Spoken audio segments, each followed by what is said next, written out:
ভক্ত সংঘ বাংলাদেশ কেন্দ্রীয় কমিটির সহসভাপতি বাবু নির্মল সরকার দাদাকে পাইলাম। আপনাদের শারদীয় পুজো উপলক্ষে দাদা কিছু দিক নির্দেশনা দিবে, আপনার কথাগুলো শুনুন।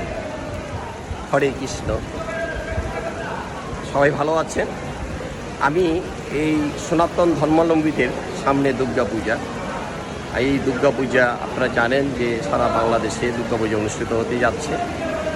আজকে এই দুর্গাপূজা আমি সবার প্রত্যেকটা মন্দিরের কমিটিকে আমি আহ্বান জানাবো, আপনারা সকলে মিলে ওখানে একটা স্বেচ্ছাসেবক একটা কমিটি করে যাহাতে পূজা অর্চনা যখন শুরু হয় তখন যাহাতে কোনো অন্য লোকেরা আক্রমণ না করতে পারে সেই দিক দিয়ে আপনারা একটু খেয়াল রাখবেন এবং সজাগ থাকতে হবে।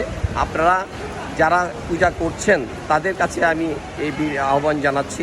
আমরা যারা সারা বাংলাদেশে আপনারা জানেন যে এর আগে আমাদের আপনারা জানেন যে সেটা 2021 সালে আমাদের যে এই সনাতন ধর্মাবলম্বীর উপরে যে দুর্গা প্রতিমা ভাঙ্গা শুরু হয়েছিল, সেই ধরনের সে একটা মিথ্যা কলঙ্ক দিয়ে যেভাবে সারা বাংলাদেশে প্রতিমা ভাঙ্গা শুরু হয়েছিল, মন্দির ভাঙ্গা শুরু হয়েছে এবং হিন্দুদের উপর অত্যাচার নির্যাতন শুরু হয়েছে, যাহাতে এইবারও হয়তো আপনারা সতর্ক থাকবেন যাহাতে এই ধরনের ঘটনা কিছু করতে পারে না ঘটে, সেই দিকে আপনারা একটু খেয়াল রাখবেন। আমি আপনাদের কাছে বিনীতভাবে অনুরোধ জানাচ্ছি, আপনারা প্রত্যেকটা মন্দিরে পাহারা রাখবেন যাহাতে কোনো আপনাদের মন্দিরে এই ধরনের দুর্ঘটনা না ঘটতে পারে। আপনি সেই দিকে আপনারা খেয়াল রেখেই এই সুন্দরভাবে এবার দুর্গা প্রতিমাটা শারদীয়া পূজার সুন্দরভাবে অনুষ্ঠানটা কার্যক্রম শুরু করবেন।